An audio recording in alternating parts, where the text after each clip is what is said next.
Saudi Miescher तेजी से तरक्की करने वाले ममालिक की फहरिस्त में शामिल है। सऊदी अरब ज़राअत, IT, टेक्नोलॉजी और दीगर शोबों में तरक्की कर रहा है।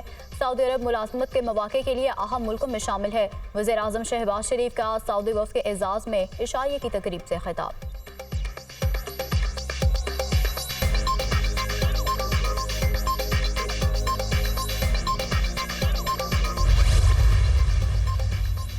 जस्टिस बाबर सत्तार के खिलाफ सोशल मीडिया मुहिम पर इस्लामाबाद हाई कोर्ट का तौहीन अदालत की कार्रवाई का फैसला, कल बेंच तश्कील जाने का इम्कान। जस्टिस बाबर सत्तार ने सोशल मीडिया मुहिम पर चीफ जस्टिस आमिर फारूक को खत लिखा था।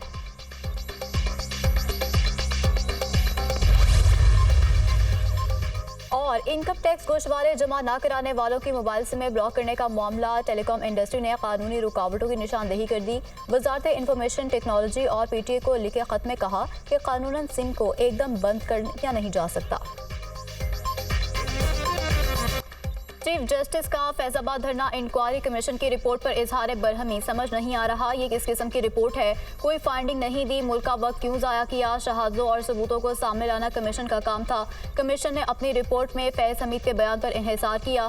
कमीशन ने ये नहीं बताया कि हल्फ की खिलाफवर्जी किसने की, क्या एक और 9 मई का इंतजार हो रहा है। फैजाबाद धरना फैसले पर अमल दरामद हो जाता तो 9 मई के वाक़यात ना होते। चीफ जस्टिस के फैजाबाद धरना फैसले पर अमल दरामद केस की समाअत में रिमार्क्स। अटॉर्नी जनरल ने फैजाबाद धरना केस की इंक्वायरी रिपोर्ट अदालत में पढ़कर सुनाई। लगता है धरना कमीशन का वाहिद काम फैज हमीद को इल्जामात से बरी करना था। कमीशन लिख रहा है कि आर्मी एक मुकद्दस इदारा है, तो क्या अदालत और पार्लियामेंट कम मुकद्दस हैं? सारा नजला पंजाब हुकूमत पर गिरा दिया। मुदाखलत ना करने पर सारी रिपोर्ट पंजाब हुकूमत के खिलाफ लिख दी। चीफ जस्टिस के रिमार्क्स। अदालत ने कमीशन से अदालती ऑब्जर्वेशन पर तहरीरी जवाब तलब कर लिया। कमीशन चाहे तो जाती हैसियत में भी पेश हो सकता है। कमीशन की रिपोर्ट में सुबायत की झलक नजर आती है। सुप्रीम कोर्ट का हुक्मनामा जारी। अदालत ने वफाकी हुकूमत से आइंदा समाअत तक रिपोर्ट तलब कर ली।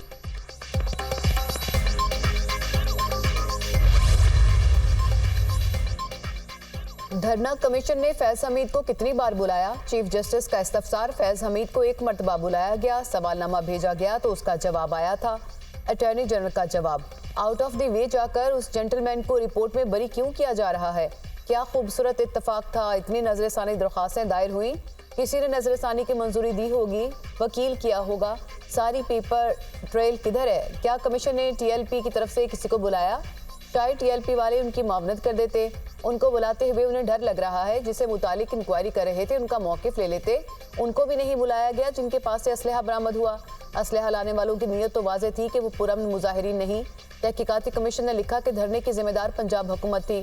लगता है कमीशन को पंजाब हुकूमत से कोई बोगस था। मुल्क को नुकसान पहुँचाना तो जैसे बुनियादी हक बन चुका। आग लगाओ मारो ये हक बन गया है। कहते हैं बस आगे बढ़ो। माजी से सीखे बगैर कैसे आगे बढ़ सकते हैं? एक इंसान का कत्ल इंसानियत का कत्ल है। यहाँ 18 बच्चे मर गए। जो माजी से सबक नहीं सीखता उसे सिखाया जाता है। चीफ जस्टिस काजी फायज ईसा के रिमार्क्स। फैजाबाद धरना अमल दरामद केस की समाअत 2 हफ्तों के लिए मुलतवी।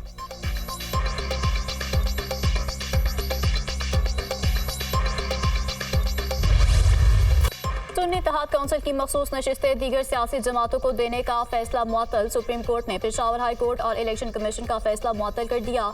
सुन्नी इत्तेहाद काउंसिल की दरख्वास्त समाअत के लिए मंजूर। फैसले की मुअत्तली इजाफी सीटें देने की हद तक होगी। इन नशिस्तों पर मुंतखब अरकान हतमी फैसले तक वोट नहीं दे सकेंगे। क्या ज्यादा नशिस्तें बांटना तनासब के असूल के खिलाफ नहीं? अवाम ने जो वोट दिया उस मैंडेट की दुरुस्त नुमाइंदगी पार्लियामेंट में होनी चाहिए, इलेक्शन कमीशन से नहीं। आइन क्या कहता है इससे गर्ज है। जस्टिस मंसूर अली शाह के रिमार्क्स। एक जमात इंतखाबी निशान खोने के बाद भी बतौर सियासी जमात इलेक्शन लड़ सकती है। एक सियासी जमात के मैंडेट को इनडायरेक्ट तरीके से नज़रअंदाज करना क्या दुरुस्त है? जो काम डायरेक्ट नहीं किया जा सकता वो इनडायरेक्ट भी नहीं हो सकता। जस्टिस अतहर मिनल्ला। केस की समाअत 3 जून से रोजाना की बुनियाद पर होगी। सुप्रीम कोर्ट का हुक्मनामा। मखसूस नशिस्तों से मुतालिक केस का मामला जजेस कमेटी को भिजवा दिया गया। केस के लिए लार्जर बेंच तश्कील दिया जाएगा या मौजूदा बेंच समाअत करेगा, फैसला जजेस कमेटी करेगी। सुप्रीम कोर्ट ने आज की समाअत का तहरीरी हुक्मनामा जारी कर दिया। अटॉर्नी जनरल और सूबाई एडवोकेट जनरल को नोटिस जारी। इलेक्शन कमीशन के वकील के मुताबिक सुन्नी इत्तेहाद काउंसिल ने इंतखाबात में हिस्सा नहीं लिया। तहरीरी हुक्मनामा।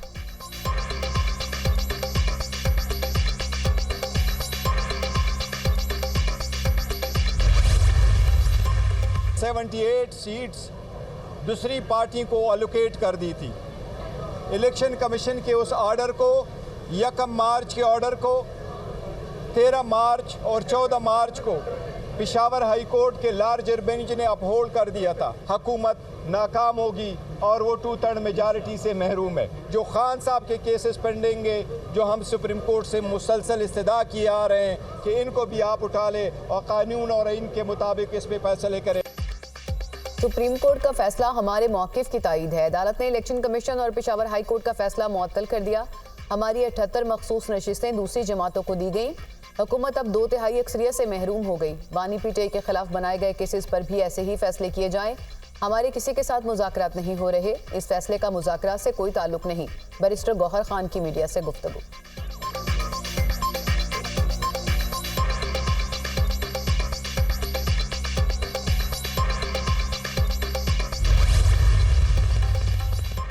उम्मीद है हतमी फैसले में पेशावर हाई कोर्ट का फैसला बरकरार रहेगा। ये आईनी तशरीह का मामला है। Supreme court practice and procedure act के तहत 5 रुकनी लार्जर बेंच का मामले की समाअत करना मौजू होता। मुनासिब होता अगर लार्जर बेंच ही कोई अबूरी हुक्मनामा भी जारी करता। पार्लियामान की कानून साजी के इख्तियार के मामले में हुक्म इम्तना से एतराज़ बरता जाना चाहिए था। वफाकी वज़ीर कानून आज़म नज़ीर तारड़ का अदालती फैसले पर रद्द-ए-अमल।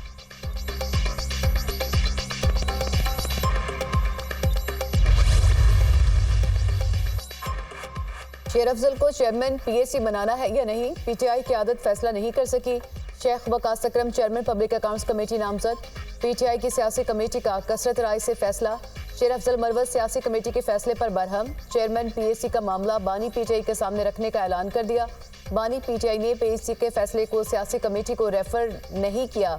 मैं कल उनसे मुलाकात करूंगा और उनके नाम पर होने वाले फ्रॉड से आगाह करूंगा। पीटीआई एक सियासी जमात है, मैं इसे हाईजैक नहीं होने दूंगा। शेर अफजल मरवत की गुफ्तगू।